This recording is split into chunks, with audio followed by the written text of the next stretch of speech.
That's not a bad idea. What? Making a girl. Actually making a girl. This is Wyatt and Gary. I'd give her Wham digis mammary glands. Something's about to change their world. Something out of this world. She's alive! Alive! What would you little maniacs like to do first? It's all in the name of science. Weird science. If you want to be a party animal, you have to learn to live in the jungle. Not us. Not here. No way. She is turning their lives, Trust me for once, will you? What is going on? Gary, I don't know. their minds, and their house upside down. It's seriously affecting your sex life. It's completely unnatural. Do you realize it's snowing in my room? Totally unbelievable. What's going on? And definitely weird. Hi, dudes. They went from zeros to heroes in one fantastic weekend. That's so good. Universal Pictures presents a John Hughes film, Weird Science. It's purely sexual.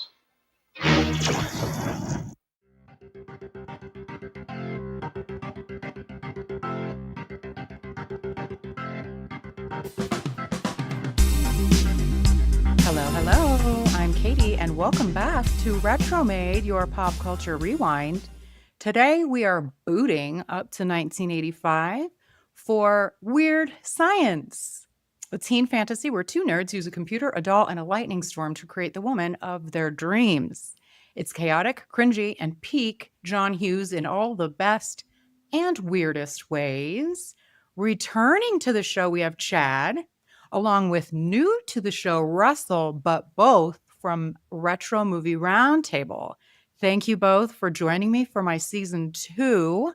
What have you guys been up to on Retro Movie Roundtable lately? Well, we turned 300 episodes, so that's pretty exciting. So we're in our 8th season, and we hit the 300 ruined mark. the 300th episode. Yeah, Chad kept saying we had to cover the movie 300 for 300, and I kept trying to avoid it because I don't love it as much as everybody else. But it still worked out, and I think we had fun. I tried to stay positive anyway. But Retro Movie Roundtable, we're still covering movies that are 10 years or older, and we go all the way back for as far as whoever knows how long. So we've even covered a few silent movies along the way. Largely, we hit the 90s and 80s, like where you're spending your time here on Retromade. They're the best, in my opinion, but I mean, I'm not biased or anything. It's the demographic. It works. Yes. Mm-hmm. So, but we also we'll hit everything in between. So Chad joined me last season for Ghost. Yes. Yeah, that was a lot of fun with Lizzie. Yes. And you guys will have to go check out Retro Movie Roundtable because yours truly has guested on their show just once? No. twice, Mystic Pizza and Willy Wonka. Mm-hmm. Yeah. And soon to be about Mystic Pizza. And soon to be Rocky. Ooh, is that the one that you chose? Mm-hmm. Okay. Oh, okay. So you guys go check it out. I'm biased. Obviously, Mystic Pizza, great movie. Willy Wonka, great movie. And I'm like maybe one of the biggest Rocky fans ever. So come check us out over on Retro Movie Roundtable. All right, you guys.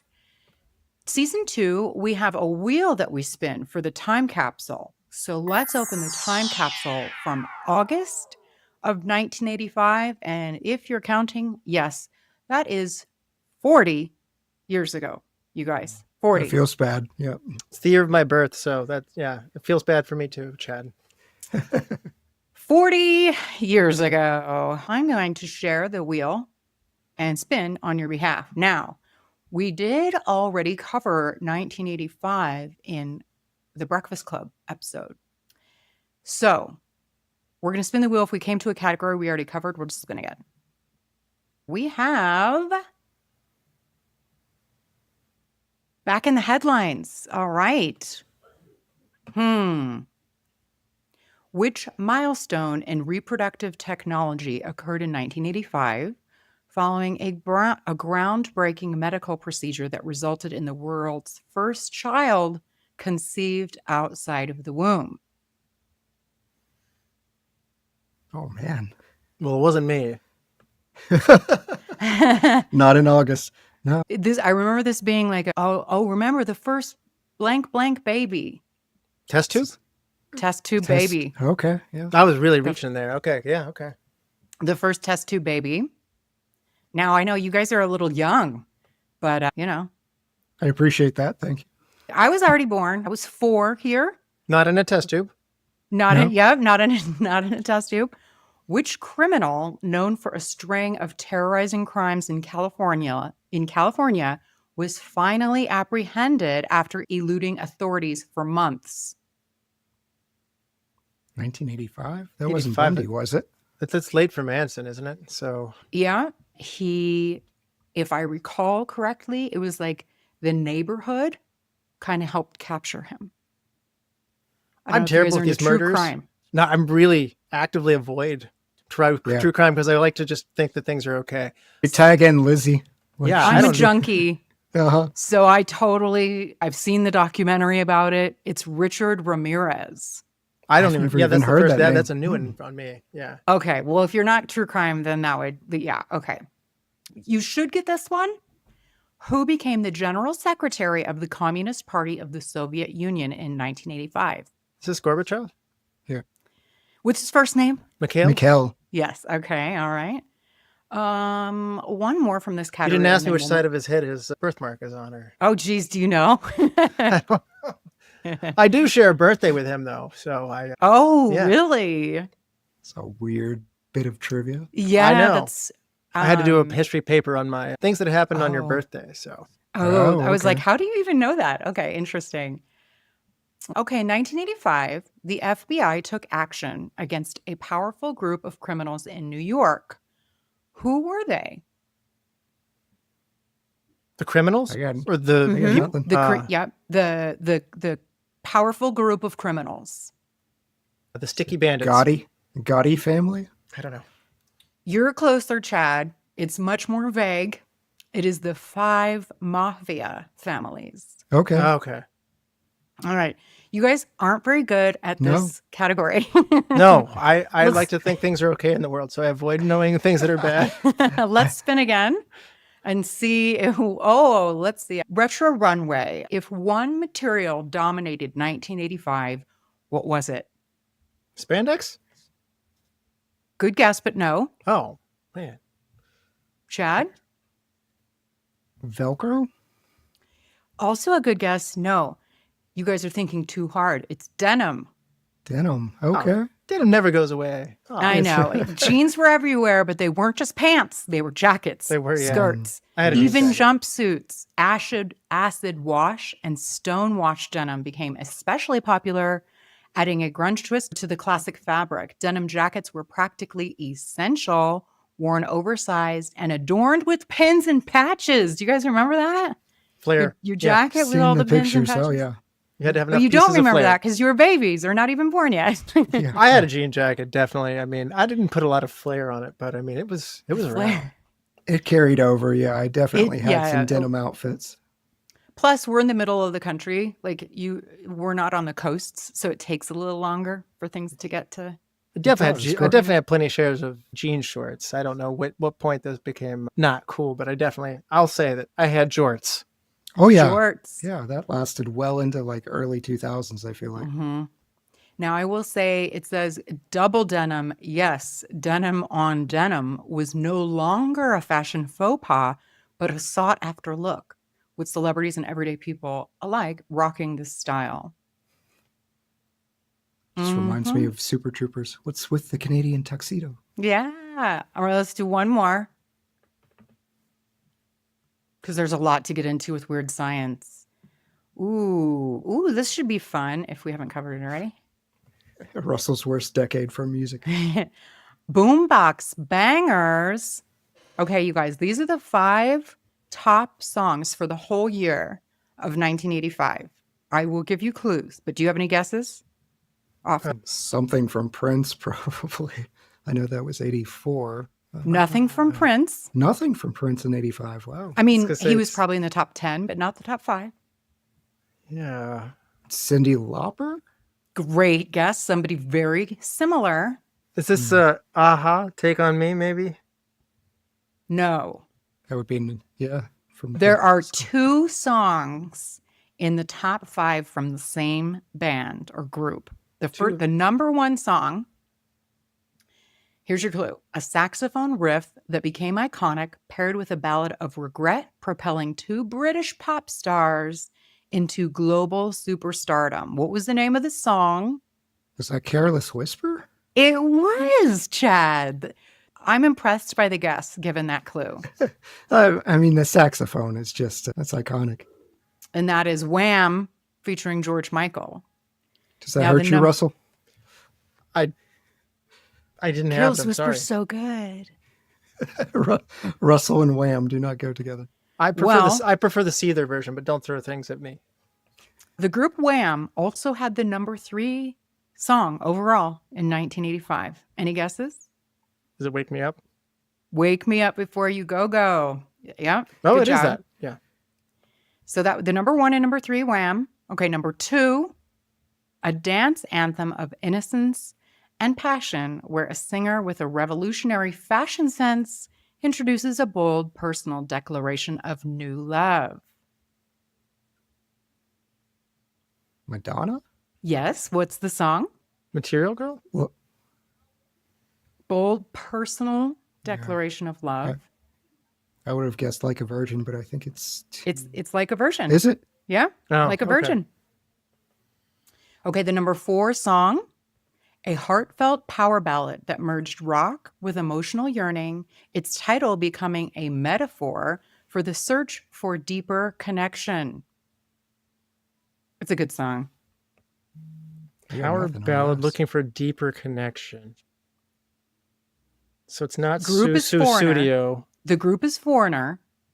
Foreigner. Is that helping you at all? I mean, they had Cold as Ice, but that wasn't. Hmm.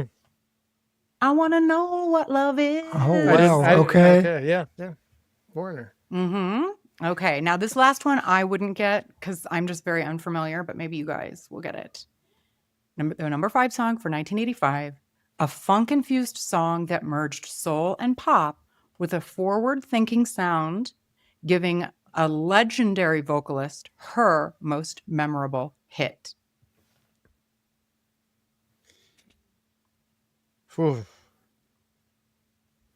Funk. Funk and yeah, I'm thrown off by the funk.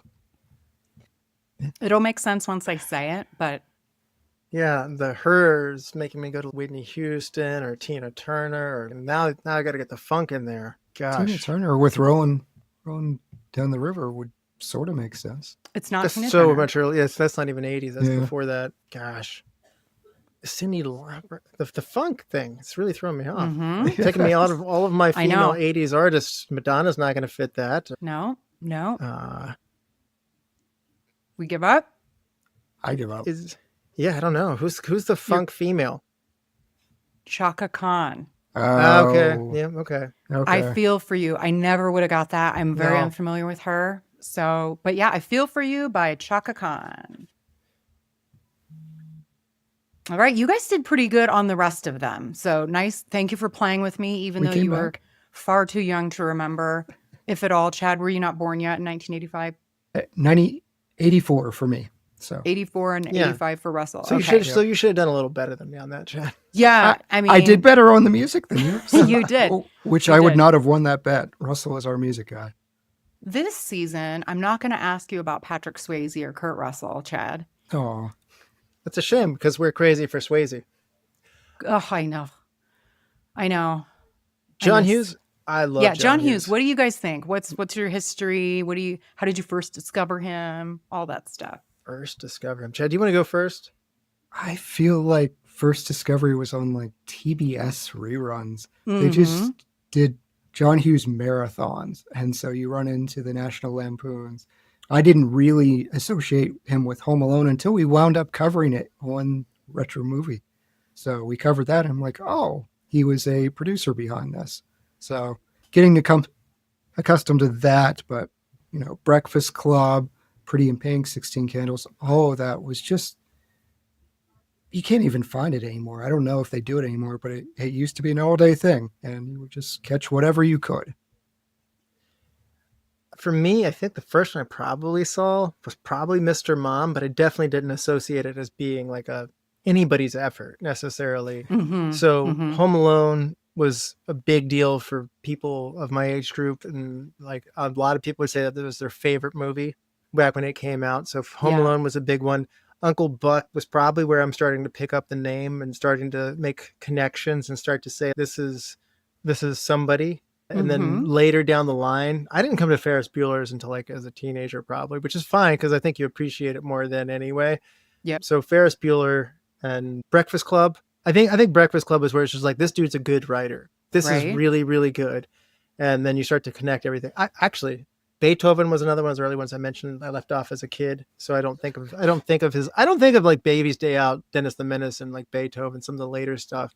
So I probably actually came to some of that stuff even earlier. But when it all started to connect was by the time I got to Breakfast Club and like Uncle Buck and stuff like that, I was going back as a teenager and getting them. I mean, I didn't realize National Lampoon was him, her Vacation. So, I mean, everything he's done makes me happy. Maybe until towards the end, I think some of the family entertainment kind of things were semi-disposable for the late 90s, but certainly through the 80s and into the early 90s, he was absolutely on fire. Everything he does is outstanding. It amazes me that he's such a fast writer. Every time we've covered one of his movies, he like writes these things in just a week. And then this one, I think this we're covering today is 2 days time, which is amazing. So, I mean, makes me feel unproductive. Like I can't get much stuff done. So, I mean, 2 days. I know. I'm like, I need a nap just listening to that. Yeah. I'm an architect and I've been working on the same building for 3 years and it's still not built yet. So, I mean, it's amazing. So Russell gets paid to drag his feet though. So. Yeah, John Hughes, man. Without further ado, I think we should get into weird science. Let's get weird.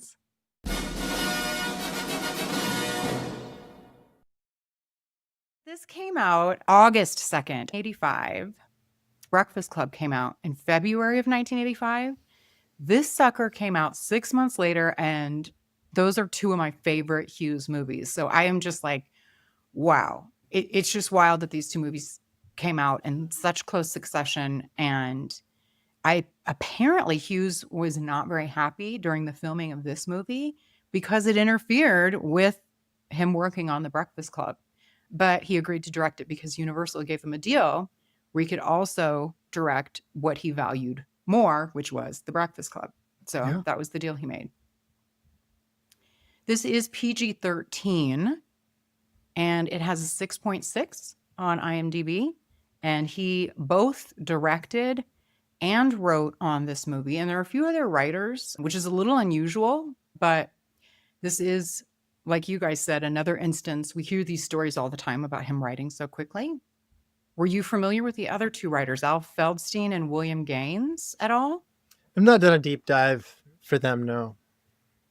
I had never even heard the names before, but they're both known for sci-fi and horror comics and also writing for Mad Magazine and a couple episodes from Tales from the Crypt. So they must be collaborators. Because they have a very similar writing history. That makes sense because this was a comic adaptation, right? It was like a 1950s comic. Yeah, Made from the Future was Feldstein's contribution, right? So that comic strip that you're talking about. Yeah. Right? Yeah. Or there's a comic book. I actually didn't. But yeah, it's a comic, right? Mm-hmm. Mm-hmm. If you guys haven't seen Weird Science in 40 years, or if it's been a while, I know it's been a while for Chad. How long has it been since you saw this, Russell? I definitely saw it in high school. And I thought that, like I caught it on TV. I thought it was more edited maybe than it was. Yeah. I saw it again, uncut in college and definitely was still pleased at how it held up not on TV. And I just probably haven't come back to it and it's certainly been, 15 years or something like that. In my head with all the changes and what is funny and the line of comedy is always moving and the line of comedy has moved a great deal since this movie came out. So I was a little bit worried for it coming back to it saying, has this not held up or is it going to be full of things that you wouldn't do today? Or is it cringy? And I was kind of relieved and said, you know what? There's a lot you wouldn't get away with doing in that same way today, but it's also not egregious. It's not like It's It's no 16 candles, right. egregious. But Hughes has this warmth to his writing that we've talked about. We talked about the speed. It's funny, but it's not just funny. He makes you have positive feelings and connect to the characters. So there's a positive quality when you watch a lot of Hughes's work, that, you know, his ability to make you feel the feels. And even though this is a total absurdist movie, there's still growth within the characters. And I mean, there's a moral aspect to I it, know. or maybe not maybe moral's not the right word, but I mean, coming of age. Let's see, you know, that's Hughes is notorious for that. But there's definitely some learnings that happen, some life advice that is learned from this in a very strange way. But very unlike you guys, I'm giving away my thoughts, but I absolutely adore this movie. This is one of my favorite movies. I think it's my second favorite John Hughes movie. I literally owned it on VHS and then DVD, and now I own the digital version of it. And so this is one of those that I just keep buying over and over again. But if you guys are not like me and it's been a minute, the description of Weird Science is two high school nerds use a computer program to literally create the perfect woman who promptly turns their lives upside down. All right, let's get into the cast here. Anthony Michael Hall, very common Hughes collaborator. What do you guys think, Michael Anthony Hall? Oh, he's wonderful. I mean, him and John Hughes just go together. It's funny that he had to get out of the National Lampoon role of Rusty just to do this movie, then kind of creates that curse of Rusty's a different person every single time, which is a fun gag, I guess. It is. But yeah, he's wonderful. And Russell had linked that interview of the cast reuniting, and just to see what a good time he had and the camaraderie he had with his castmates, that was just wonderful. Because a lot of times you revisit these movies, and I don't think we've ever had it on a John Hughes movie we've covered, but people are complaining, oh, the set was awful, or co-workers were awful. It seemed just everyone had a fondness for each other. Great point. It was nice to see that. Thank you for sending that, Russell. We'll talk a little bit more about that reunion clip that you shared of the three main castmates. Anthony Michael Hall is young in this, and it's nice to see somebody who's actually young and not a 28-year-old playing an 18-year-old. I think that there's something really nice and refreshing about that. Even though this movie's older, it's hard to say it's refreshing, but it is cool to see actual young people playing young roles. And for a young person, to what I want to say is Anthony Michael Hall has a little bit of his awkwardness still in him from his adolescence. And he also has a good sense of humor that is already developed. So he is funny. I can see why he goes on to be on Saturday Night Live. He gets a very short run, but I can see why they wanted to bring him on. I believe he's still the youngest person to have ever been on Saturday Night Live as a cast member. And I can see why Hughes kept coming back to him. He has good facial reactions. He has good sarcasm. He seems cool, but even though he's in this moment, he's supposed to be nerdy. So there's a sense of warming up to him that even though he's a nerd, he's getting picked on and ostracized and made fun of. He still seems very relatable and likable. And he's definitely the cooler of the two of them in this. And the humor hinges more heavily on him than it does his co-star, Ilan Mitchell-Smith. So without Anthony Michael Hall here, none of this is going to work as well. He's really, really important, because if you want to get down into what's your most important casting, I think, Kelly LeBrock is like the image of what we will all remember from this movie. But Anthony Michael Hall responding to and getting into all this stuff, he does big eyes really well. He has these, big reactions, whether it's him going out and getting drunk and talking. I guess this is still called jive talk or whatever. Yeah, it's cringeworthy. That's the part that I don't think would hold up as well today, but I still have to admit it may not hold up as well today, but I still think it's funny. So, he fully commits to it, and he is the one that I think is kind of the axle of this wheel that this all basically has to work on. Oh, man. Really good points. I will say he plays Gary, and then I always thought Wyatt, the name of the actor who plays Wyatt, was Ian as well. But it just looks like it because it's a capital I next to a lowercase L. Mm-hmm.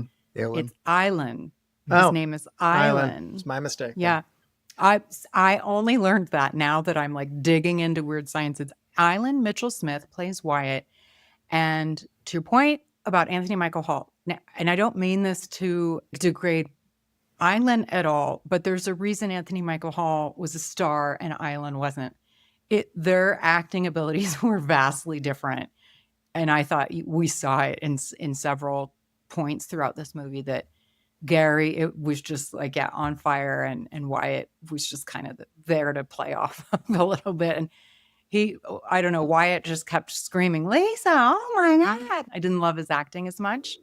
But Ilan made $150,000 in 1985 for making Weird Science, which is, I don't know how much everybody else made. I just thought that was really interesting. He was born in New York, and he was more of a dancer. So he was in ballet, enrolled in dance classes, eventually got a scholarship to the American Ballet. And while he was at the ballet, he was discovered by a casting agent for the director, Sidney Lumet. Is it Lumet or Lumet?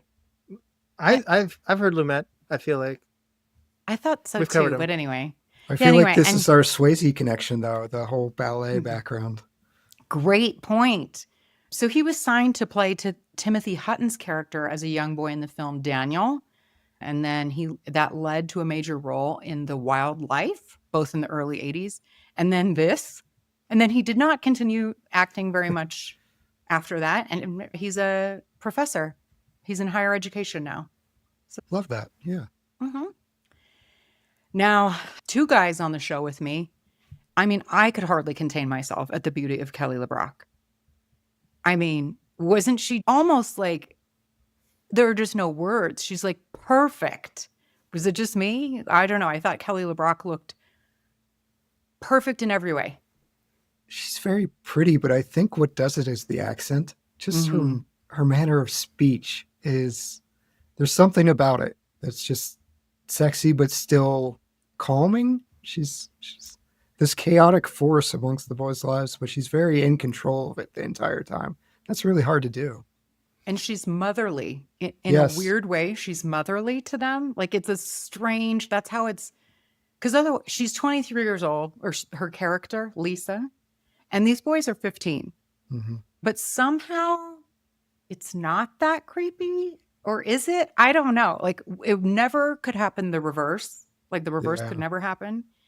But in some weird way, it kind of worked somehow because she was sort of acting as their like mother, fairy godmother type. I don't know. What do you guys think? Yeah, she's more of, I had this problem when we revisited Big, because Tom Hanks is a child and you wind up sleeping with a child. And that revelation doesn't really land on the female character. And you've got two realizations. Magic's real, and I've just slept with a child. I'm like, okay, this movie doesn't work for me as much. This one, I think it works out better because she's, at the heart of it, it's an AI program. She's like a manifestation of Alexa now. So you can get past the shower scene, because the shower scene is very early on. It's like, this probably isn't great, but she's not real. I mean, she's real to the touch and everything else, but she's a computer program. She's not a adult woman. So I think that makes things funnier when she's going on and she's got the little tiny underwear and she says, do you think a 15-year-old boy would like these? And she's, do you have a matching bra? And it's this elderly woman at the checkout that's just scowling at her. That's fantastic. Yeah. But they do sleep with her. I mean, it's not shown on screen, but they do both sleep with her, correct? Yeah. Wyatt, she has that illusion of you tapped out after 10 seconds of my gymnastics routine. Mm-hmm. I guess there's plausible deniability, but... Because at that scene, she says something about, they're arguing about Chet and him standing up to Chet. And she's like, you're letting this affect your sex life. Yeah. I don't know. And then later when they're talking to the perfume girl, they call her their lover. Sex bot, actually. I don't know. Yeah. Yeah. And then they do kiss her, like passionately. It's funny because if you inspect any of it, it's rife with problems. Right. But it's what you call absurdist. I think it's one of these things where none of it is serious.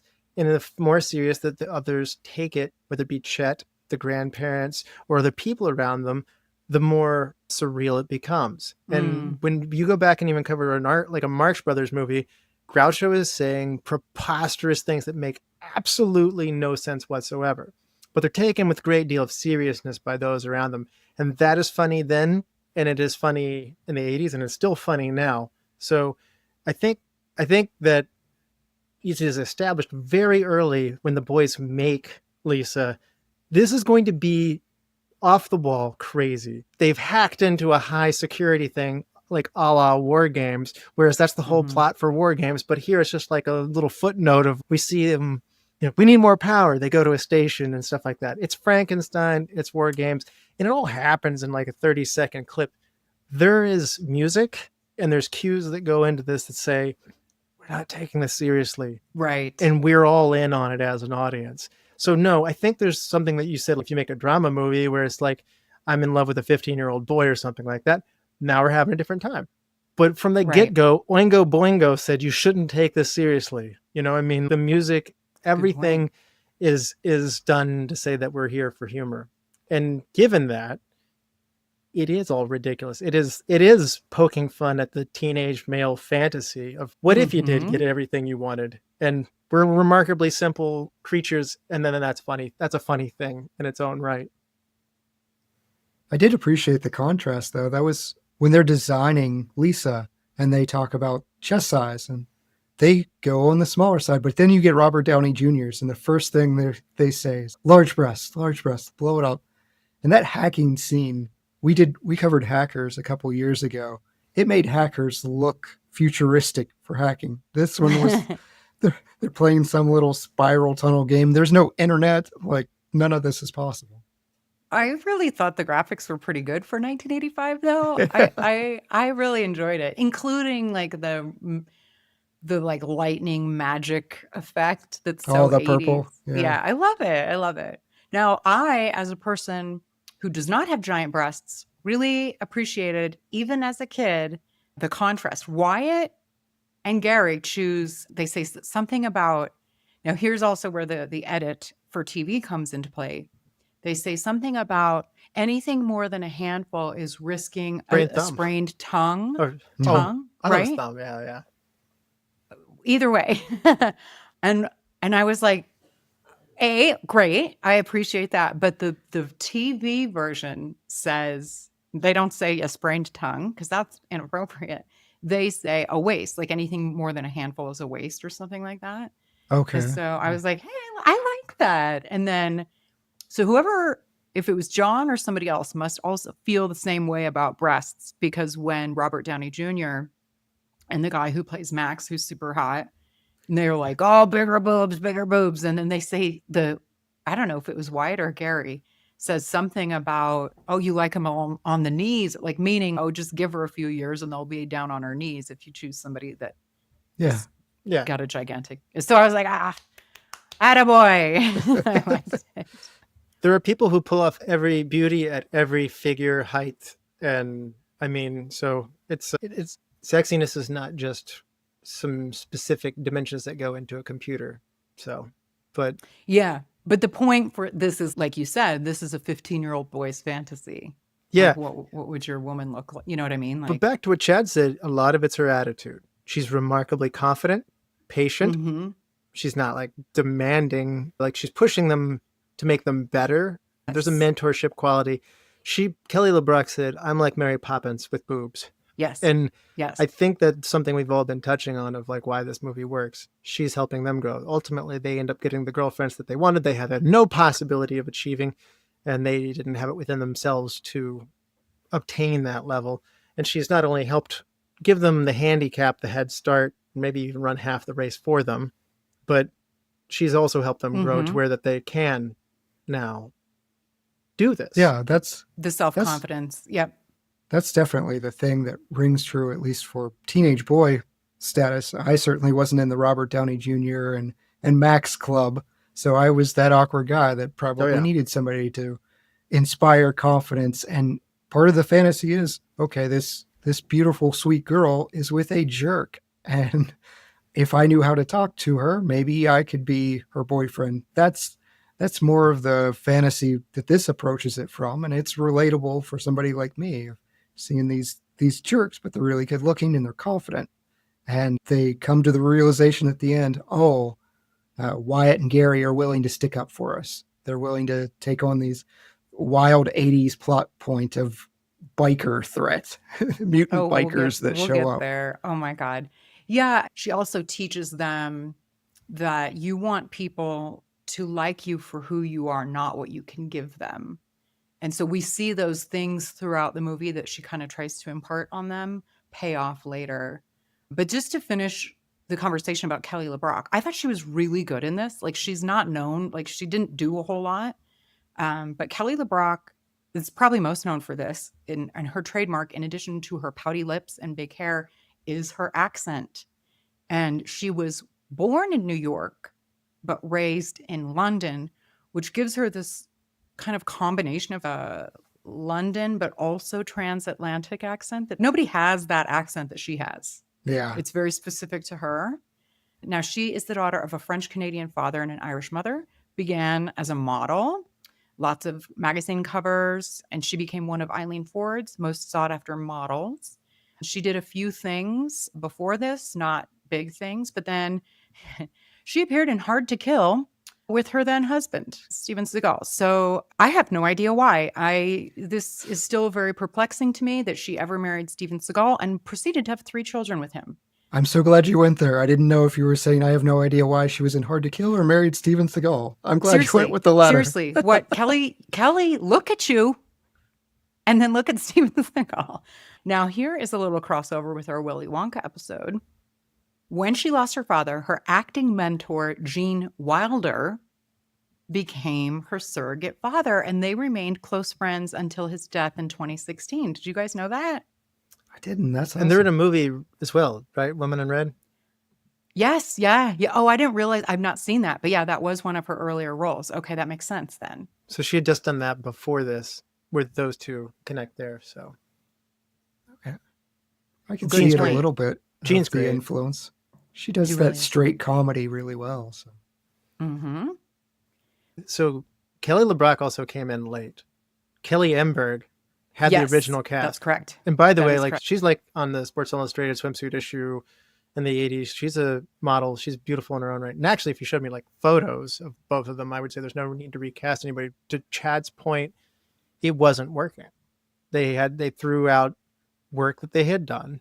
Much like when you cover Back to the Future, Michael J. Fox didn't have the original casting. And they threw away weeks of work. They threw away because it wasn't working. And they went back and they got Michael J. Fox and it worked. Mm-hmm.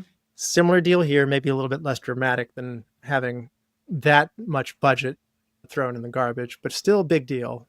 And then they went back. They had considered her, but she wasn't really sure she wanted it. So she was like with Sting at the time. I think she was mentioning like just having a good time on the French Riviera. Yeah. And so riding horses. Yep. Yeah. So they come back and get her. And we talked about Anthony Michael Hall. This movie doesn't work. This movie also clearly wouldn't have worked with the wrong person and the wrong chemistry. So again, that calm, cool attitude that I think being British helps in the role. Yes. Again, Kelly Emberg's super pretty, but she's also not British. I mean, there's just the making sure that you get all these things cast perfectly is a big part of why we're still talking about this 40 years from now. And it's not just covered in the sands at times. So Hughes also has a good point. Like he knew something wasn't working and Kelly was the missing ingredient to come back and do this. The casting was really good. Yeah. All around. Since we're on the topic of the casting for Lisa, Demi Moore and Robin Wright also auditioned for the part. I saw that and I cannot imagine Robin Wright. Maybe Demi Moore, but Robin Wright got Princess Bride, like somewhat close in range to this. Mm-hmm. That just doesn't match in my brain. There's probably other people who could have confidence, but Kelly LeBrock, her look, her accent, her just aura. Kelly LeBrock was a perfect Lisa, I think. So I'm very glad that they risked the 3 weeks that they filmed with the other Kelly. But yes, you guys, Bill Paxton. Oh man. Chet. Right. What a character. He made a side character one of the most memorable characters in movie history. It's just amazing. Again, exaggeration's so important. You have a bad bully military brother. You could write that on paper. Mhm. But Paxton dialing it up to 11 is what makes this all work. He's so funny because he's awful. Like, you hate him. Like, you have to hate him, but he's full of exaggeration and absurdity in his own right. He's full of nothing but problems. So, I mean, Yeah. but so For God's sakes, cover yourself. oh, that was so funny. You know, with the gun in people's faces, like in the morning, and hitting people and like taking his allowance, and I'm gonna tell mom and dad everything. I'm even thinking I might make some stuff up too. But he's great, and this fun is when you hear the actors talk about Bill. He wasn't that guy at all. Makes it even better. No. Bill was a pretty super cool dude. All the young actors really appreciated him. He was not overbearing and telling them what to do, but he was valuable to them as a mentor on the set. Bill was a fun guy to be around, and people liked him. So it's fun when you can see somebody who's so not that turn into somebody who's, he must have met somebody in his lifetime. Oh, good call. Who then he is able to channel into this thing, this moment of, I really don't like you and anything about you and how you treat people and walk through the world. And then through the beauty of gift of comedy and acting, he's able to transform that into this thing that can bring joy to so many people. Like with the cigar and everything, that was very specific, Yeah. John Hughes has had some sibling trauma or something. I don't know if he has an older brother, but like Buzz in Home Alone, I feel like Chet Good is call. worse. And Chet. I just have a younger sister, so hopefully I wasn't the Chet in her life. But yeah, he is a ridiculous caricature. But you see these in 80s movies. We have these stereotype bully older siblings. And Bill Paxton is just, he's despicable in the best kind of way. I loved it. And the scene you were referencing where Wyatt shows up in Kelly's underwear and the like halter top or whatever it was, the cutoff t-shirt. Are you wearing women's underwear? Underpants. Yeah. Just the way he speaks, I think the vast majority of my laugh out loud moments were Chet lines. And part of it is like nostalgia for, I literally wrote in my notes a couple of his insults. He says buttwad. He calls him buttwad. He calls him dickweed. He calls him monkey dick. I don't know why, because we don't say those. Like, we have different insults now, and it brought back memories of the 80s and just his laugh, the way he laughs, everything about it. Couple things too that very John Hughesy. Can you guys think of another movie that John Hughes wrote where there's a character named Chet? Cross-reference. It's not coming to me. The Great Outdoors. Okay. There Okay. you go. Yeah. Chet. I have seen it. Yeah. Yeah. And this is the first of two movies where Bill Paxton has a brother named Wyatt. What was the other one? Tombstone. Yeah. Wyatt Earp. Makes sense. Yeah. Yeah. I always liked, as a little kid, I always thought that the girls, Deb and Hilly, were so cool and so pretty. They're very 80s, like their hair and their makeup and their outfits. I just loved them. Neither of them are like super well known, but Deb is played by Suzanne Snyder. The other things that she was in, she played another Debbie in Killer Clowns from Outer Space. That's Yes. Chad's jam. That's his movie. I've never seen it. Did you Oh. recognize her? No, but that is a movie that somehow gets so much mileage out of one clown joke. Like, you would think it would get really old. I'm going to get this on the show one day. Russell's going to suffer. And it's Clowns with a K, right? Yes, it is. Mm-hmm. One more K and it's problematic. But Yep. there's Don't stuff. do that. She was in Fools Rush In. I can't picture who she was in that. Return of the Living Dead 2, and nothing else I really like. That's about it. And Hilly is played by Judy Aronson. And she was in 3 episodes of Beverly Hills 90210, Friday the 13th, The Final Chapter, and American Ninja. And I saw a picture of her. She looks really good now. Like, she aged very well, the woman who played Hilly. I've seen all of these horror movie references, but I can't place them. They're just, this is somebody that's disposable body number 3 or whoever Jason is killing. Yep. Now, this is before Robert Downey Jr. was Robert Downey Jr., but he plays Ian, one of the cool, popular guys. I thought he did a great job in this. What did you guys think of Robert in one of his early roles? He did, and he just looks the part. I don't know how old he was here, but he always looks slightly older than what he is for this time period. He still has that charm. I wish I had half of that. He is charming, isn't charisma. Like, even when he's being a terrible human being, he's got that slick manner of speaking. And I was stunned that he had that energy as a teenager. But yeah, he's great. I suspect he was in his 20s. He and the guy who played Max, Robert Rusler, they both looked considerably older. They are older. Yeah, I didn't look, but I thought they were a great pair. Their duo was really fun. Like, it's that stereotypical, cool, good-looking guy. They're too cool for school. They have the pretty girls. They're dickheads. Really good-looking. I always thought growing up they were both incredibly good-looking. I was a big fan of Max. Like, I still watching this, I'm like, damn, that man is attractive, right? That's fair. Robert Rusler is the one that I thought made sense. I might not be a popular choice here, but on our show we have a recast category. If you're going to recast somebody else and put somebody else in their place, Robert Downey Jr. might be one of the people I considered, because I think Robert Downey Jr. at his heart, and when you talk to him and stuff like that, is probably more akin to play the goofy side of this. He's too old. He's 5 years older than Anthony Michael Hall, I believe, to be in those positions. But I think where you want him in this movie is closer to in the main two boys. I didn't buy him as this jerk as much. I'd like somebody to be a little more physically imposing and, I mean, Russell's bullies were different. That's how he was traumatized. Yeah. I thought Robert Rusler as Max looked like he was 30. Like, he looked like a straight up adult man. Yeah. He's born in 65. And Anthony Michael Hall was born in 68, and Ilan Mitchell-Smith 69. So there's not a huge difference between them. There are some physical differences between these human beings, as there can be.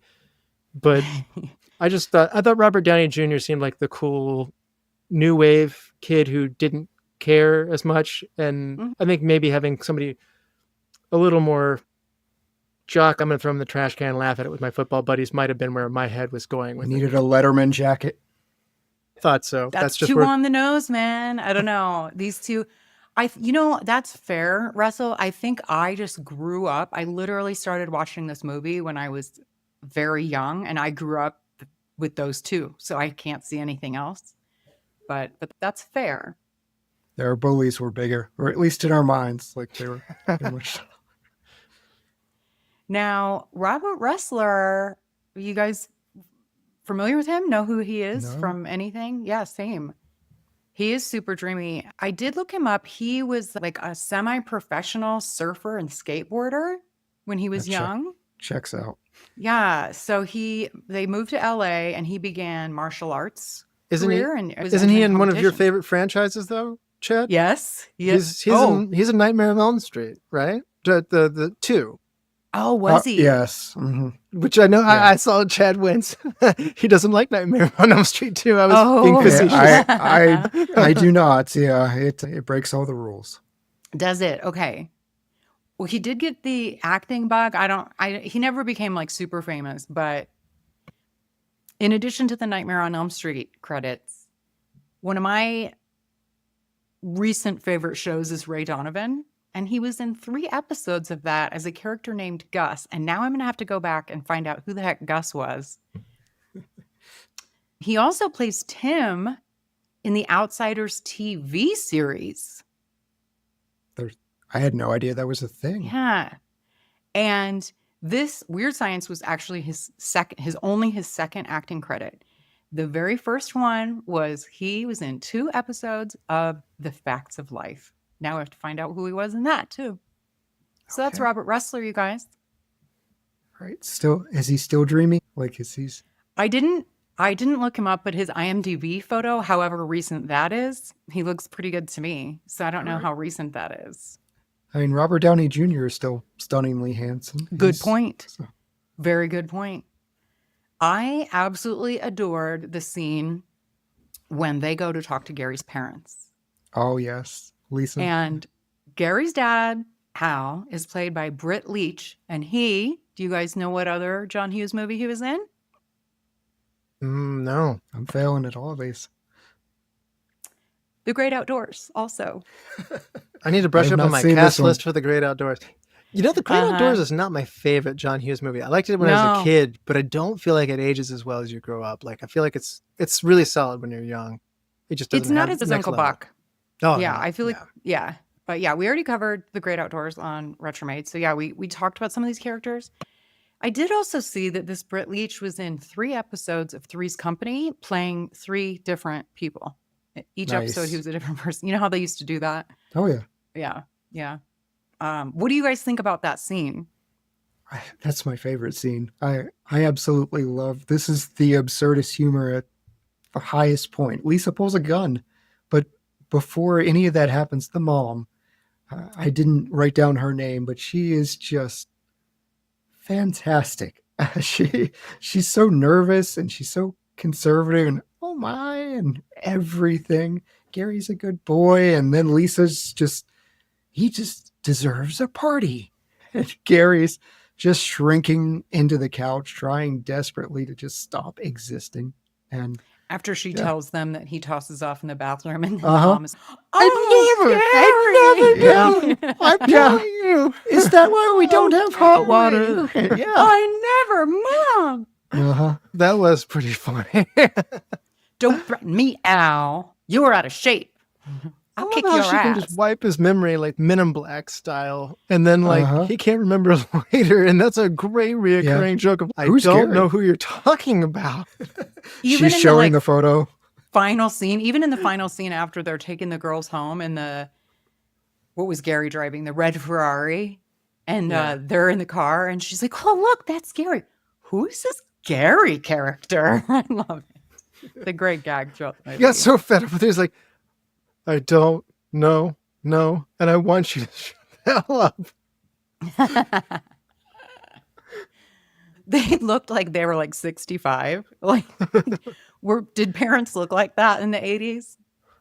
I feel like it. My mom has somehow gotten younger as she's gotten older. Get out of those 80s big hairstyles and the perms and everything else. And once they start letting their hair down, okay, all right, now we can have. There's been internet memes all over the place. If this is what somebody looked like in their 50s in 1980, now here's Demi Moore. Okay. Yeah. Yeah. Yeah. Have you guys seen the one of Alice from the Brady Bunch? They just put No. a different hairstyle on her and she looks massively different. Really? Like, I think it's the hair. It is, yeah. Well, yeah. Now we're going to talk about a couple of the bikers. I mean, this movie's just wild.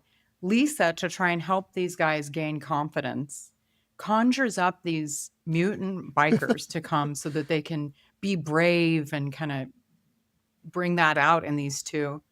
And I don't think they ever said his name, but the credit is Lord General, the biker gang leader. He's played by Vernon Wells. So he's the bald guy that has the gun and the chained to him by the neck like a woman that is somehow like a slave or something. Yeah. I mean, this scene is just wild. But I am very unfamiliar with the Road Warrior, like the Mad Max. Mad Max. Yeah, I've only seen the first one actually, but this is channeling Mad Max 100%. Yeah, Absolutely. I guess. Well, he was in that. He basically plays the same character, apparently. He wears the same makeup, mohawk, mesh tank top, studded leather. He's Australian, obviously, because of the way you can't even take a shower with a lady without wearing your jeans. I just loved it. It was funny. But he was also in Commando, and he has over 250 acting credits, this Vernon Wells. Wow. Michael actually Berryman's did. the one that stands out to me, though. I was going to Mhm. say, The this is bald where head. my franchise. Yeah, so the mutant biker, there's something, I forget the name of it, but there's a condition that he has that makes him, Michael Berryman, the actor, look that way, the bald biker that Yeah. refers to his teaching career as he's leaving. So how do you guys know him? Hills Have Hills Eyes Have is the Eyes. one. Yeah, that's the one that I Okay. know him from. 70s Hills Have Eyes. So that's a good bit before this. He has that face that you don't forget it. So No. you'll know him right again. No.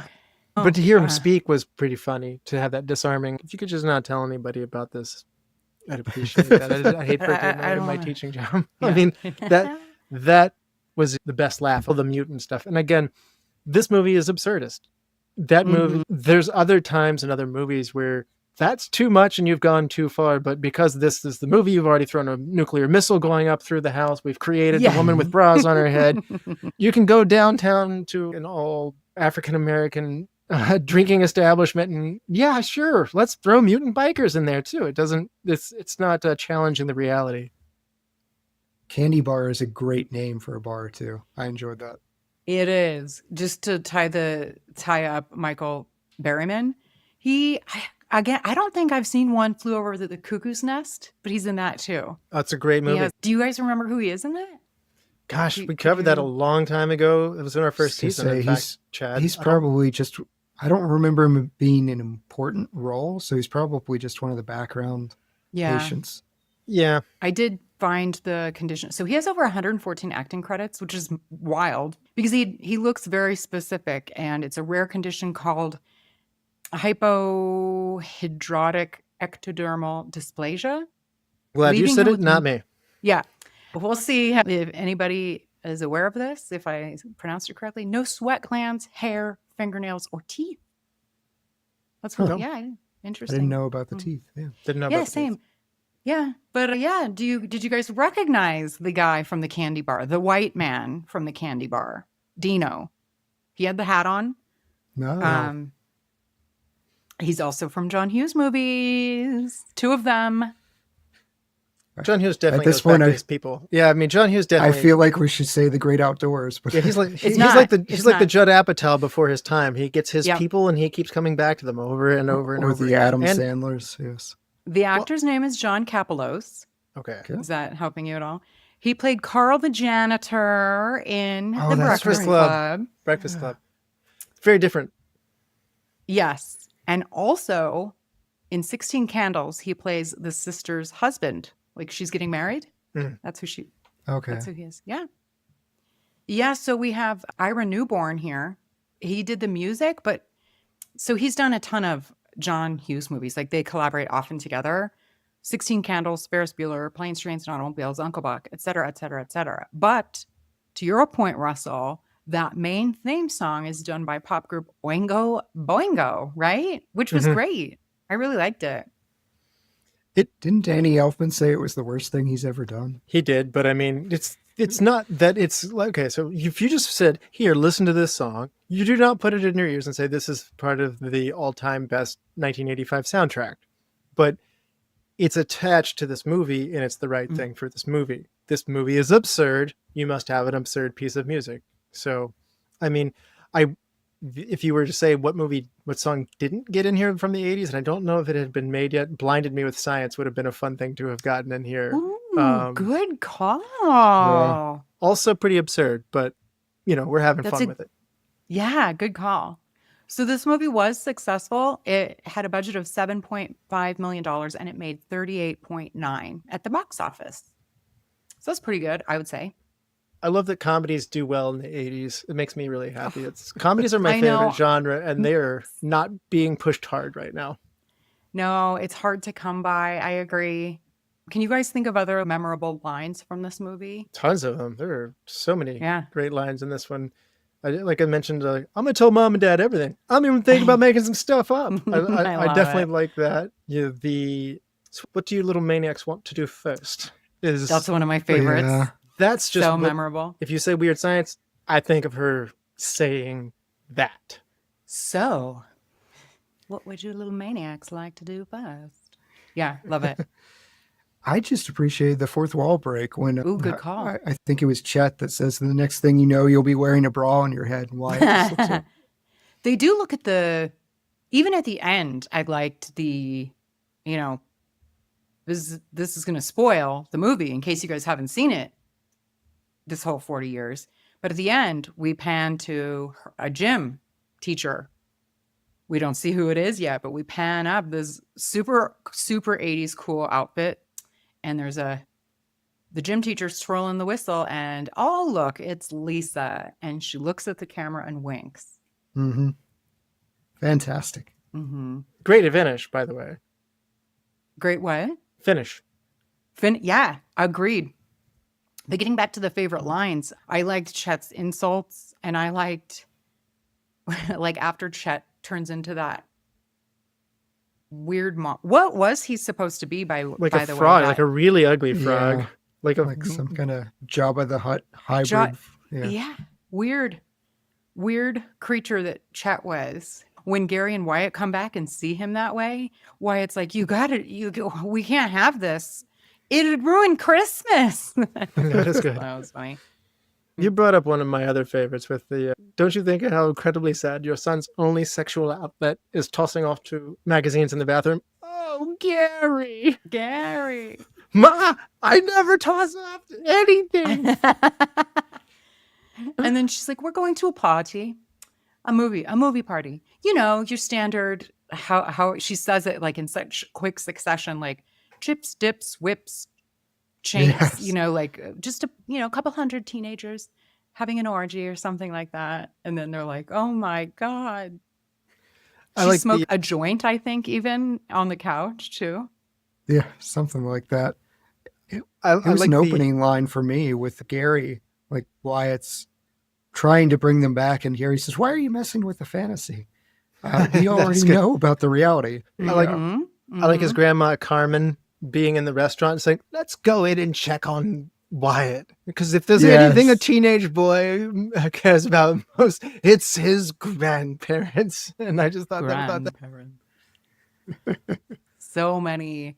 I thought it was actually pretty sweet towards the end too, when the boys get the girls and Gary is having to kind of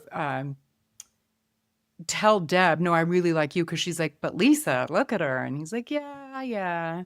Lisa's everything I wanted in a girl before I knew what I wanted. If I could do it again, I'd make her like you. I thought that was sweet. That And is it's a true, sweet like, line.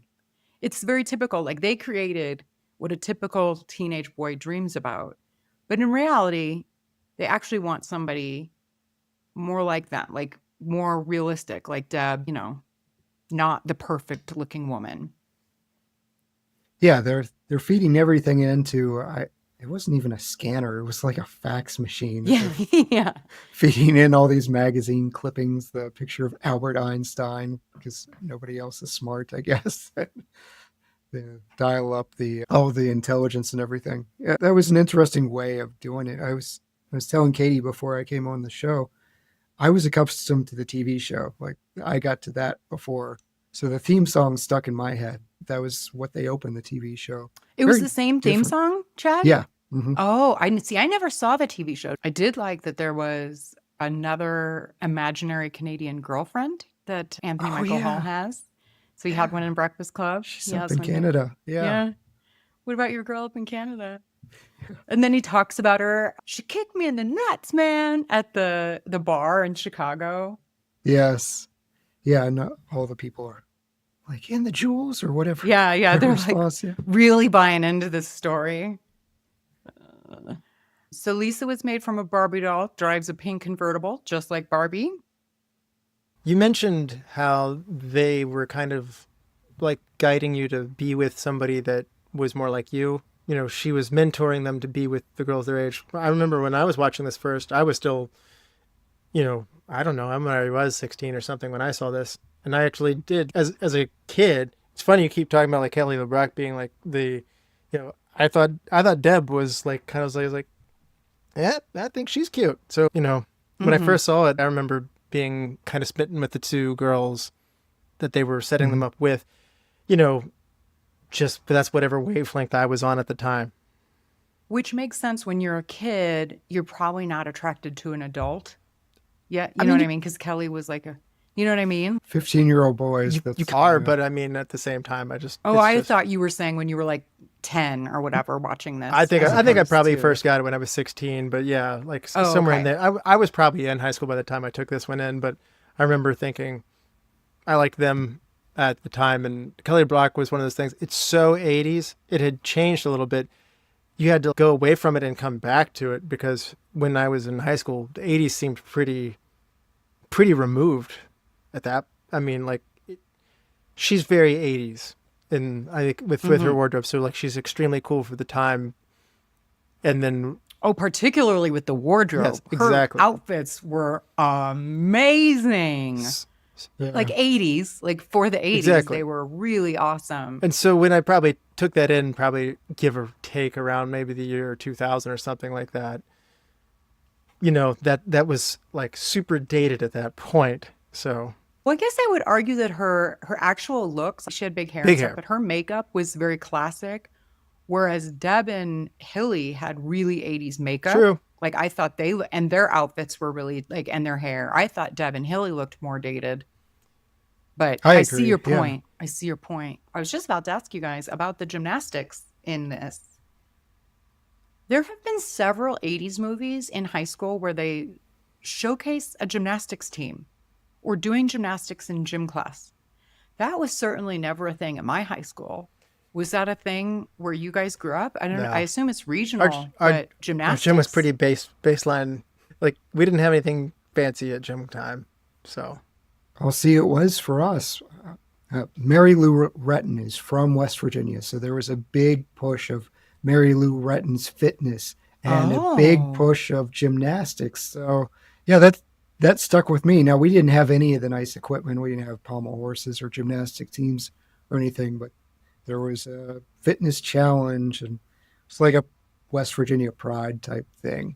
Oh, well, that makes sense if she's from there. But I don't know, like in Footloose, he joins the gymnastics team. There's a team that Yeah. competes, like just like football and basketball. There's a gymnastics team in a lot of these 80s movies. And I'm like, I don't know, man. Is that just in movies? we didn't I've never. we didn't have a gym Bring it team in high on. school, I don't think. I don't know. I don't remember it being. No, our high school definitely didn't, but other things have blown up too. Like lacrosse is everywhere, and we didn't have lacrosse. Yeah. Yeah, that's a good point. Good point. So you think it might have just been like a time, like It could an be, 80s thing? yeah, it could be trends or something like Yeah. that. I don't know. The Hughes universe takes place in Chicago, where there's way more people and way more funds in their schools. And Chad and I grew up in West Virginia, and our school graduating class was probably somewhere around, I don't know, how big? 222. Thank you, Chad. So it's a very small high school, and we didn't even have a ninth grade in our high school most of the time that we were there. So, I mean, Oh, wow. yeah. So no, we didn't. We did not The, have. the way he phrased that is just like we had no ninth grade. Now that we had a junior high and then a high Yeah, school. just It was a different order than middle school and high school. Okay. Sixth grade wasn't. Yep. We just didn't have a ninth grade. It was West Virginia. no, I was like, oh, so you go from 8th to 10th. no, yes. We do. We, Junior high, we 7, can't 8, count. 9, and yeah, the high school. only No had 10. offense, but West Virginians are not known for their high IQs. We are not. We're not, but Not you guys. Not you guys. I'm teasing because, you know, there's jokes about West Virginia. Hey, I'm from yeah. Nebraska. We're not much better, but like Hey, so is my wife's family. Yeah. tailing the number 46 of 50 state, you know, I assume like in education or whatnot. The state motto was "Thank Yeah. God for Mississippi." Ah, that's funny. Yeah, that sounds about right. Also, super 80s is VCRs as bribery payments. Oh yes, Chet's. What's it going to cost me? Your VCR ought to do it, ought to cover it or something That like was that. probably like $300-400 in 1980s money too. Yeah. Like, I can't imagine how expensive that was. Mhm. they get up to dealing with 401ks at some point. So all of you are in your retirement funds. One thing that didn't make me think twice when I was a kid, but watching it yesterday, the deal that Max and Ian try to make. It's like, you give us a crack at Lisa and we'll let you have Deb and Hilly. Yeah, wild. that's gross. Yeah. just I know. just gross. all I have over. friends who traded girlfriends in a very, you know, it No. happened. Yeah. Even in the 2000s. Oh, Well, just yikes. two guys. I sitting there don't like, think it I was- like your girlfriend better. Why don't we trade without it? Just and it ended up happening. They ended up dating each other's girlfriends or something like that. I didn't have a girlfriend at the time. I was closer to Gary and Wyatt in this movie, so I was sitting there going, "You guys are not being nice." But I mean, at worst, like with Lisa referring to herself as a sex bot or whatever, like that's just gross in any nature. You have all these, you find inflatable dolls and stuff like that in the woods, or occasionally you'll see pictures of that. Nobody's reusing that. It's Oh, just, God. It's a creepy thought, and just the girlfriends too. It's like, we'll let you have our girlfriends. No, ask them. I thought it was one of those absurdist things where nobody questions it. They're two guys with maybe. one older girl, and minus Gary's parents seeming to have a real issue with it. For the most part, there's not a lot of, wait, you're both sharing one girlfriend? How's that work? Nobody even stops to think about Good it. point. Like, it's just, so you guys are with Lisa then? It's like, yep. And there's just, it's one of those things where it's just one of those, there's so much hand waving going on. You can really get away with an enormous amount of stuff of like little plot holes and things in this. So, I mean, guess. I'm not saying that John Hughes wrote inconsistencies into it, but it's really forgiving for those certain things, because the more absurd it is, kind of the more it works. Yeah, and thank God for that, because oddly enough, a lot of this stuff, like you said, because of the absurd nature of it, because of this, because Lisa's kind of the Mary Poppins figure, like it's not gross somehow, even though they're like, well, Gary and Wyatt share her, but then Max and Ian would like to also share her. And then per 80s usual, just as soon as the parents are about to walk in the door, the house magically comes back together in the nick of time. That's an 80s trope, but I always love seeing it. Stuff sliding into place just as the door opens, like that dresser or whatever it was, the end table. Stuff flying back in the chimney, the piano going back together, and yeah. Yeah, like they're outside and they're not noticing the patio furniture come back in. Do you guys have any additional thoughts from the interview that you shared, Russell? It was probably like 40 minutes. It was the 2019 Awesome Con, and it was a reunion interview of our three main characters. Thank you for sharing that, by the way. These things are always fun. And I think this one in particular is fun. We don't have John Hughes anymore, so we don't get to hear him talk about it. And so this is how the movie will live on, to hear from them. And they were so young, and movie industry are not always so kind to younger actors. Sometimes they end up being forced to grow up too soon, or they're put into situations that they shouldn't. I mean, you can look at all the tough, teen acting experiences, whether it be Corey Feldman or other people who sometimes they get into stuff they shouldn't, and it's not a good world to really grow up in. But John was a pretty awesome dude. He took them to concerts. He cared about them, their careers. He was a kind of a big brother of sorts. He's not old enough to necessarily be their dad, but there was a big brother mentality. And I don't mean like a Chet big brother. I mean a cool big brother. Like, somebody who he cared about them. He wanted them to succeed. He went back to Anthony Michael Hall more than once. Anthony Michael Hall wanted to break out of that teen geek role, which was detrimental to his career, and he should not have done. He should have rode that train as long and hard as he could have, because his Saturday Night Live career was short, and it doesn't go great for him after that. But John took care of his people and was tight with them. He was really hurt when Anthony Michael Hall didn't want to continue working with him in the future. Yeah. He took things deeply personally, so he made friends with these people, even though they were younger than him, and I don't mean that in a creepy way. I mean, he really was an advocate for them. So what I would say is it's cool to see how much he touched those around him and was really, a good leader for the film industry.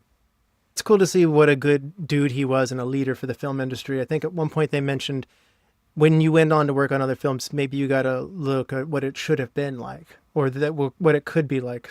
And they did. They all agreed that, the way John, as a director, ran his movie, his set, his cast, his crew, was to a high standard, and that was something that everybody who was there enjoyed their time, and that's not always the case. So when people like that, who have an amazing gift, but they also touch people beyond the screen, John Hughes, special dude. So I know that you've dedicated a whole season to him. It helps an awful lot when the people who worked with him, their careers are made by them. They appreciate them. I kind of made the parallel to like Judd Apatow. Judd's kind of like that. He built these people's careers up, and he comes back to them again and again and appreciates them and cares about their success. And there's something really special about how they as a group did that. And John did that for his group too, whether it be Anthony Michael Hall, Molly Ringwald, or, just all the Brad Patt. Yeah, those two in particular were his muses. And I think that there was a falling out after. So what about you, Chad? Was there anything that you took away in particular from the reunion interview?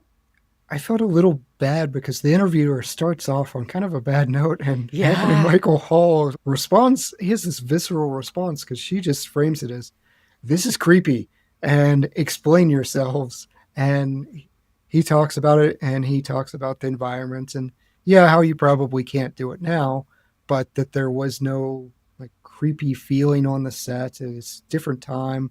He does talk about the shower scene, and he just talks about how they couldn't stop giggling, like they were just laughing and having fun. And Kelly LeBrock, I was there in pasties, and it was awkward because we couldn't get them to stop until John pulled them aside and was like, "Hey, we gotta move on." But I mentioned it earlier, and just everyone seemed to have fond memories. There wasn't anyone complaining about hellish days. Wasn't anyone complaining about getting screamed at or berated. The closest thing to it was Robert Downey Jr. and Max. One of them famously used the bathroom in a trailer. And so John Hughes pulled the cast over and goes one by one and says, "Was it you? Was it you?" And Robert Downey Jr. says, "I wish it was me."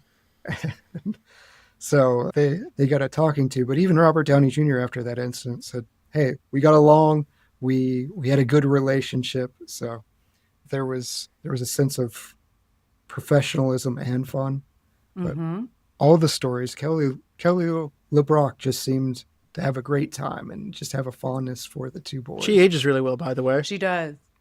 Yeah. Well, she's gone through. She looked really good in that. That was 2019, but she's had a fair amount of work done. I can tell, and you can definitely, because she had the most gorgeous lips naturally, and now she has had some nip tucking, but also I can't stand it when women put those fillers in their lips because it's such a fake look. But she does. She looks. I hate to. Because I did whatever. She pointed out she's lovely. A grandma in it, so that's not your image of a grandma. I don't look too bad for a grandma. But she did get a little heavy at one point because there was a show like Celebrity Big Loser or something like that. There was like a show that she was on. Did not know that. She got, as happens, but I thought she looked really lovely in that too. I think the one thing that I thought was really, well, there were a lot of great stories, but I think Ilan shared that there was a scene when they were in the blue kitchen, and it wasn't a particularly funny, like they were just trying to do the scene, and John Hughes reaches over and grabs one of the blue potato chips because everything in the kitchen was blue, and ate it. And they were like, "John, that's like a spray painted chip." And he's like, "Anything for a laugh," pointing to the fact that John Hughes was, he wanted to find humor in everything. Yeah. Yeah, that's great. The Michael Hull's, I think, wonderfully, I think somebody at one point called him a comedic genius. He goes, "I'm an out-of-work actor." So, I think he knows. Yeah, he jokes about like an awkward phase on film, but he's like, "Hey, the checks are good," or "the checks keep coming," or something like. Yeah, good residuals. I think he knows that he steered his career in a way or didn't make that transition from young actor to adult actor. So many haven't, And I think he has a good, healthy attitude about it. He can laugh at himself. He seems like he's not famous anymore. You could walk down the street and not know it's him, but he seems healthy about it. Like he doesn't seem bitter or stuck in the past or anything like that. He can laugh at himself. So he is still funny. He is. Yeah. I thought that there's both praise, quote unquote, and a fair amount of criticism from critics for this movie. I don't know if you caught any of the response. The split between Siskel and Ebert. With, yes. Was it Ebert that... Ebert liked it. Siskel didn't. Yeah. So Roger Ebert gave it 3 out of 4 stars, called LeBrock wonderful in her role, thought that as a result, the film was funnier and a little deeper than the predictable story it might have been without Kelly. Gene Siskel gave it a 1.5 stars out of 4 and wrote, "What a disappointment Weird Science is. A wonderful writer-director has taken a cute idea about 2 teenage Dr. Frankensteins creating a perfect woman by computer and turned it into a vulgar, mindless, special effects cluttered wasteland." I vastly disagree, Gene Siskel. Yeah. I don't think it was vulgar at all. Well, Ebert even pulled him aside at one point and basically said, "Chill out. Like, it's really? It's a fun movie, and Yeah. you are sounding so stuffy right now." And so I thought that was a good take. Sheila Benson of the LA Times described, again, LeBrock as triumphant and the film's greatest asset, but thought that the film's appeal was limited to audience of 15-year-old boys and maybe the 16-year-olds if they aren't yet too fussy. Yeah, that's a weird comment. Kelly LeBrock is beautiful in any age demographic, and obviously, you said it's one of your favorite movies. That's why I disagree. I mean, I'm not a 15-year-old boy, and I've always loved this movie. Rita Kempley of the Washington Post wrote, "Unbelievably, John Hughes, the maker of 16 Candles and The Breakfast Club, writes and directs this snickering, sordid, special effects fantasy with Kelly LeBrock in a demeaning role as love slave to a pair of 15-year-olds. I think they missed the point of the movie. I don't know. I guess it's hard for me to be unbiased because I do have I really, really, really, and maybe it's nostalgia, but I think this movie is really well done and good in all of the ways that you want a movie like this to be. I can see where they'd miss that train, though. It's easy to miss, and it's easy to go down that lane. And part of me was thinking, oh no, we're doing this, and I haven't seen it in 20 years. Is this going to be the territory it lands on of just pure male fantasy? And obviously that's part of the point of this movie, but like most things John Hughes does, there's a greater point, and it's restoring the confidence. And I love that most of the reviews, even the negative ones, are saying Kelly LeBrock is great. Like, she is. Russell said Anthony Michael Hall's Gary is the linchpin in this movie. She's my MVP. I think it falls apart without her. And I agree, Chad. She she's got just all wonderful. teary-eyed at the end. I don't know. I really thought she was wonderful in this. And it's kind of sad. I think her marrying what's-his-face kind of ruined her career. I don't know. Steven Seagal, I can see that. Yeah. Ugh. Yeah. Hollywood isn't always so kind to the female actresses after they get over a certain age either. So, your time in the spotlight is often short when you're there for being a really Very good beautiful point. person. So, yeah. Yeah, she was only 24. Yeah. The actress, yeah. So I bet there was a TV series Okay. that Chad saw based on this film. It ran for 88 episodes. I did not realize, from 94 to 98. It did. It's a little different. It was almost like an I Dream of Jeannie style, where I can't remember the girl's name, but she granted wishes. Basically, Vanessa Angel. yeah, she granted fantasies and things like that, but they would have convenient durations. They would wear off, and so her powers would grow or shrink depending on whatever the episode was. But it was usually almost like a monkey's paw type wish, where the boys would wish for something. She'd give it to them, and hijinks ensue.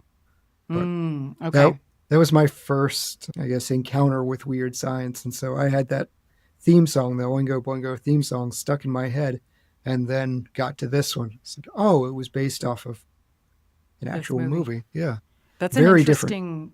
Yeah, that's an interesting. I kind of don't want to watch the TV series, but it's interesting that you saw that first. It's cute. I kind of prefer just to keep when you fall in love with certain characters and stuff like that, the TV to movie transition often doesn't work for me. There's a Fugitive TV show, and apparently it was really successful. I just don't want to go back and see it because Harrison Ford's my Fugitive. It's just like, when you find these characters and stuff like that, I don't really want that other version so much. Like, there's an Odd Couple TV show. I was told it was good. I just never wanted to go back and do it again because I really like Walter Matthau and Jack Lemmon. And no matter how good somebody else is doing it, those are not the characters that you have watched do it. Counterpoint, Buffy the Vampire Slayer. Like the TV series is infinitely better than the movie. I have They're heard totally that, Chad. different. I have not seen Buffy, the TV Ooh. series, but I got to tell you, I loved I was going to say, the Christy Swanson movie.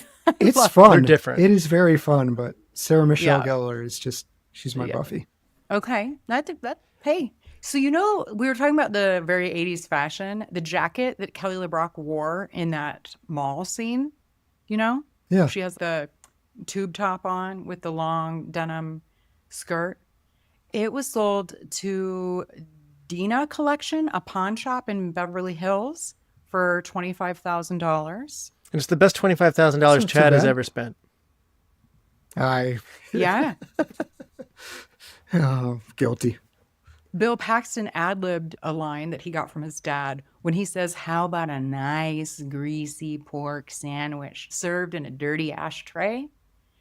That was something that his dad used to say to him when he was hungover from a night of drinking. I thought that was hilarious. Weird thing to say to someone. We talked about Saturday Night Live. Anthony Michael Hall did not stay for an entire season, and neither did fellow Weird Science co-star Robert Downey Jr. They were on the same season, and neither of them lasted the whole season. You can't get a lot of clips from the 80s on that cast, but I want to say it's hard to...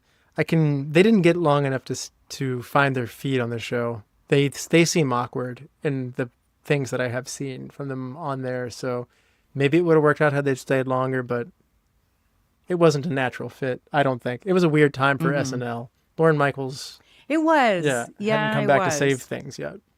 Oh, there was a cut scene, and I'm really glad they cut it because I don't like this. I don't know if you guys heard this, but in the final cut of the film, Max and Ian are last seen fleeing the party when the bikers invade.